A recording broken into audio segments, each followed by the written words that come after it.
జై దుర్గా భవాని. ఈరోజు దుర్గమ్మ సందేశం ఏంటి అంటే, నా బిడ్డ, ఈరోజు ఈ అమ్మ చెప్పే మాటలు విని తట్టుకునేంత ధైర్యముందా? ఇలా చూడు, నీ తల్లిదండ్రులు చేసిన పాపాలు నీ మెడకి చుట్టుకుంటున్నాయి. విని వాటి నుంచి బయటపడు. ఇది నీకోసమే, నీకోసంగా తీసుకొచ్చిన సువర్ణ సందేశం ఇది. దీన్ని అస్సలు వదులుకోకు. ఈరోజు నీ అమ్మ దుర్గమ్మ మాట విని తట్టుకునే ధైర్యముందా? ఉంటే గుండె గుప్పెట్లో పెట్టుకొని ఆఖరి వరకు విను. నీ తల్లిదండ్రులు చేసిన కొన్ని పాపాలు నీ మెడకు చుట్టుకోబోతున్నాయి.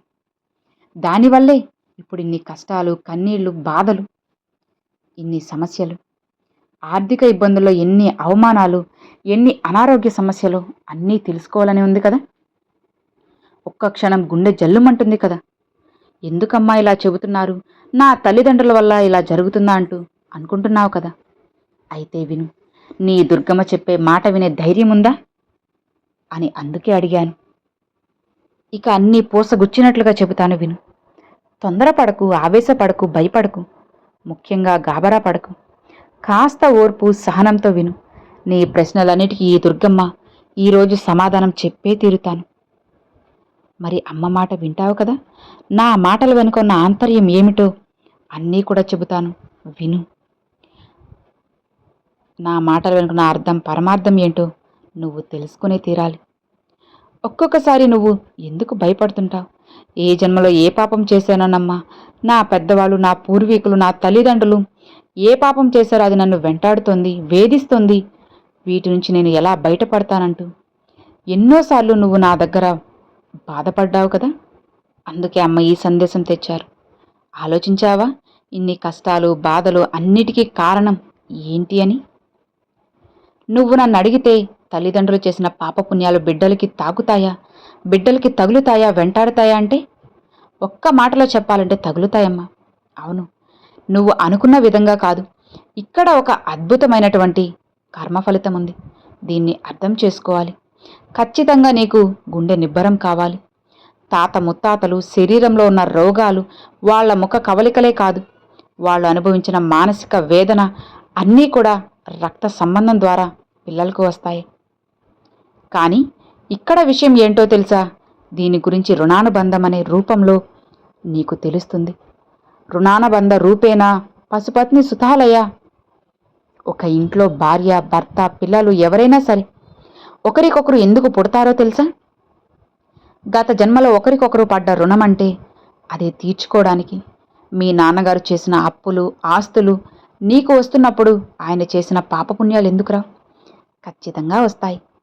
ఇక ఎలా వస్తాయి అంటే, ఒక చెట్టుకి పోసిన నీరు ఆ చెట్టు వేర్ల ద్వారా ఎలా అయితే పండ్లకి, ఆకులకి చేరుతుందో అలా ఒక వంశంలో పెద్దవాళ్ళు చేసిన కర్మల తాలూకా శక్తి ఆ వంశంలో పుట్టే పిల్లల మీద పడుతుంది. ఇక్కడే నువ్వు ఒక విషయాన్ని నన్ను అడగచ్చు. అయితే దుర్గమ్మ, అలా అయితే నా కర్మల వల్ల నా బిడ్డ ఎందుకు శిక్ష అనుభవించాలి? దేవుడంత గుడ్డివాడా? దేవుడికి న్యాయం తెలియదా అని నువ్వు నన్ను అడిగితే, దేవుడు లెక్కలు కట్టడంలో ఎవ్వరూ సాటిరారు. దేవుడికి లెక్కలు కట్టడంలో ఎవ్వరూ పోటీ లేరు. ఒక జీవి తల్లి గర్భంలో పడేటప్పుడు ఆ ఆత్మకి ప్రారబ్ధ కర్మలుంటాయి. ఆత్మ గత జన్మలో ఎవరినో బాగా మోసం చేసి ఈ జన్మలో మోసపోవడానికి, బాధపడడానికి సిద్ధంగా ఉంది. ఆ సమయంలో భూమి మీద ఒక తండ్రి ఎంతో మందిని పీడించి, మోసం చేసి తన పిల్లల ద్వారా ఏడవడానికి సిద్ధంగా ఉన్నారనుకో, ఇక అప్పుడు ప్రకృతి ఏం చేస్తుందో తెలుసా? బాధపడాల్సిన కర్మ ఉన్న ఆత్మను తీసుకువచ్చి బాధ అనుభవించాల్సిన తండ్రి కడుపున పుట్టిస్తుంది. విషయం అర్థమైంది కదా. ఆ బిడ్డ అనుభవించే బాధ సొంత కర్మే, తండ్రి అనుభవించే వేదన సొంత కర్మే. కానీ ఇద్దరినీ కలిపింది ఎవరు? రుణానుబంధం. ఇది మర్చిపోయావు. నీ పాపానికి సరిపోయే పాపం ఉన్న ఆత్మ మాత్రమే నీకు బిడ్డగా వస్తుంది. నీ పుణ్యానికి సరిపోయే ఆత్మ మాత్రమే నీకు సంతానంగా వస్తుంది. ఒక అద్భుతమైన సృష్టి రహస్యం ఇది. ఇది కేవలం సిద్ధాంతం కాదు, ఎన్నో సజీవ సాక్ష్యాలున్నాయి. ఒకవైపు ప్రహ్లాదుడు ఉన్నాడు. తండ్రి హిరణ్యకశిపుడు లోకాలను గడగడలానించిన రాక్షసుడు, ముల్లోకాలను హింసించిన మహాపాపి. మరి తండ్రి చేసిన పాపం ప్రహ్లాదుడికి తగిలిందా? లేదు. ఎందుకు? ఎందుకంటే ప్రహ్లాదుడి సొంత కర్మ, పుణ్యం చాలా బలంగా ఉంది. గర్భంలో ఉన్నప్పుడే నారదుడి ద్వారా నారాయణ మంత్రాన్ని విన్నాడు. తన తండ్రి పాపపు కూపంలో ఉన్న తన సొంత భక్తితో, తన సాధనతో తన్ని తాను కాపాడుకున్నాడు. తన తండ్రి పాపాన్ని తన దరికి రానివ్వలేదు. అంతేకాదు, తన పుణ్యంతో తన తండ్రికి కూడా మోక్షమొచ్చేలా చేశాడు. ఇది ఒక రకం. మరోవైపు ధృతరాష్ట్రుడు ఉన్నాడు. ధృతరాష్ట్రుడు కళ్ళు లేనివాడే కాదు, పుత్ర వ్యామోహంతో కళ్ళు మూసుకుపోయినవాడు. కొడుకు దుర్యోధనుడు తప్పులు చేస్తుంటే, పాపాలు చేస్తుంటే తండ్రిగా మందలించాల్సిన పోయి ప్రోత్సహించాడు. ఫలితం కురుక్షేత్ర యుద్ధంలో 100 మంది కొడుకులను తన కళ్ల ముందే పోగొట్టుకున్నాడు. తన చెవుల ముందే శవాలై పడిపోతుంటే గుండెలు పగిలేలా ఏడ్చాడు. ఇది తండ్రి చేసిన పాపం. మౌనం అధర్మం. పిల్లలు నాశనం చేస్తే పిల్లలు చేసిన పాపం తండ్రికి గుండె కోతనే మిగులుస్తుంది. మహాభారతంలో అద్భుతమైన ఘట్టం. అతని కథ విన్నావా? అష్టావక్రుడు తల్లి గర్భంలో ఉన్నప్పుడు తన తండ్రి వేద మంత్రాలను తప్పుగా చదువుతుంటే గర్భంలో అక్కడి నుంచి, నాన్నా నువ్వు తప్పుగా చదువుతున్నావని సరిదిద్దాడు. దానికి తండ్రికి కోపం వచ్చి, నాకే ఎదురు చెబుతావా, నువ్వు 8 వంకరలతో పుట్టుగా కాని తన సొంత బిడ్డని శపించాడు. ఆ శాపం వల్ల అష్టావక్రుడు 8 వంకర్ల శరీరంతో పుట్టాడు. చూశావా? తండ్రి కోపం, తండ్రి అహంకారం, తండ్రి నోటి నుండి వచ్చిన మాట, ఆ ప్రతికూల శక్తి, నెగిటివ్ ఎనర్జీ గర్భంలో ఉన్న పసిబిడ్డ రూపాన్ని మార్చింది. ఇది ఈ రోజుకి వర్తిస్తుంది.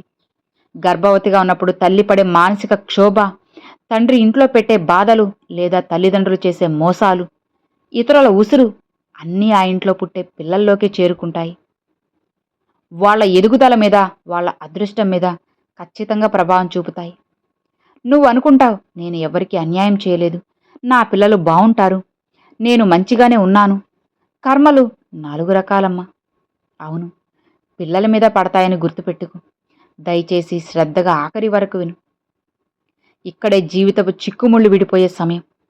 1 పితృదోషం. తల్లిదండ్రులు పెద్దలకి చేయాల్సిన కర్మలు, పితృకార్యాలు చేయకపోతే, లేదా బ్రతుకున్నప్పుడు తల్లిదండ్రులను కన్నీళ్లను వాళ్లకు పెట్టిస్తే అది పితృదోషంగా మారుతుంది. ఇది గాల్లో కలిసిపోదు. నీ పిల్లల చదువుల మీద, పిల్లల వివాహాల మీద, ఉద్యోగాల మీద ఒక అదృశ్యమైన గోడలా పనిచేస్తుంది. నీ బిడ్డ ఎంత కష్టపడినా కూడా వాళ్ళకి సక్సెస్ రాదు. 2 అక్రమ సంపాదన. ఒకరిని ఓడించి, ఏడిపించి, లంచాలు తీసుకొని అలవాటవుతుంది. ఎవరిదో భూమి లాక్కొని సంపాదించిన డబ్బుతో కొన్న అన్నం బిడ్డలకు పెడితే ఏమవుతుందో తెలుసా?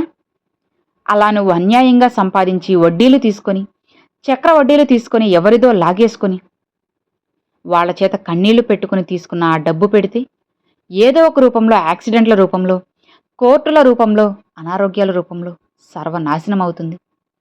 నువ్వు సంపాదించే పాపపు సొమ్ము నీ పిల్లల బుద్ధిని భ్రష్టు పట్టిస్తుంది. వాళ్లే నీ కళ్ళెదురుగా నీ పరువు తీస్తారు. ఇదే ప్రకృతి ఇచ్చే శిక్ష, దైవం ఇచ్చే శిక్ష, నీ దుర్గమ్మ వేసే ఒక పరీక్ష లాంటిది కూడా. అందుకే ఎప్పుడూ కూడా నువ్వు మంచిగా ఉంటే నీ బిడ్డలో ఎదుగుదల బ్రహ్మాండంగా ఉంటుంది. నువ్వు అన్యాయంగా ఉంటే వాళ్ళ జీవితం కూడా అలానే ఉంటుంది. నువ్వు ఒక వ్యాపారం చేసావనుకో, ఇందులో ఒక అమాయకుడిని నిలువుగా ముంచావు. అతడు ఏమీ చేయలేక ఆకాశం వైపు చూసి ఒక్క చుక్క కన్నీరు కాల్చారు. ఆ కన్నీటి చుక్కకు ఉన్న వేడి నీ వంశాన్ని కాలుస్తుంది. ఆ శాపం నీ పిల్లల అనారోగ్యాల మీద పడుతుంది. కారణం లేని రోగాలు, డాక్టర్లు కూడా అర్థం కాని అనారోగాలు వస్తాయి. ఇక్కడ పుణ్యఫలం అంటే ఏంటో తెలుసా? ఎవరికో గుప్తదానం చేశావు, ఆకలితో ఉన్న వాళ్ళకి అన్నం పెట్టావు, ఒక పేద పిల్లల పెళ్లికి సాయం చేశావు. ఆ పుణ్యం ఒక అదృశ్యమైన కవచంలా ఉంటుంది. రేపు నీ బిడ్డకు ఎక్కడో విదేశాల్లో ఒంటరిగా ఉన్నప్పుడు, ఆపదలో ఉన్నప్పుడు నువ్వు ఇక్కడ చేసిన పుణ్యం అక్కడ నీ బిడ్డకు ఎవరో ఒక అపరిచితుడి రూపంలో వచ్చి సాయం చేస్తుంది. ధర్మో రక్షతి రక్షితః అంటే ఇదే. నువ్వు ధర్మాన్ని రక్షిస్తే ఆ ధర్మం నీ బిడ్డల్ని కూడా రక్షిస్తుంది. ఈ దుర్గమ్మ చెప్పింది వింటే భయమేస్తుందా? మా పెద్దవాళ్ళు చేసిన పాపాలు నన్ను వెంటాడుతున్నాయేమో అన్న అనుమానం ఉంది కదా? లేదా తెలియక నేను ఏమైనా చేసి ఉంటే, పాపాలు చేసి ఉంటే నా పిల్లలకి ఇస్తున్నానేమో అన్న బాధ కలుగుతుంది కదా? దీనికి పరిష్కారం లేదా? ఈ కర్మ చక్రాన్ని వేధించడం ఎలా తల్లి అని నీ మనసులో సందేహం కలిగిందా? ఈ ప్రశ్న అడగాలని నీ మనసు తహతహలాడుతుంది కదా? నాకు తెలుసు. ఎందుకంటే ఈ దుర్గమ్మ దారి తప్పిన వారికి దారి చూపించే ఒక శక్తి.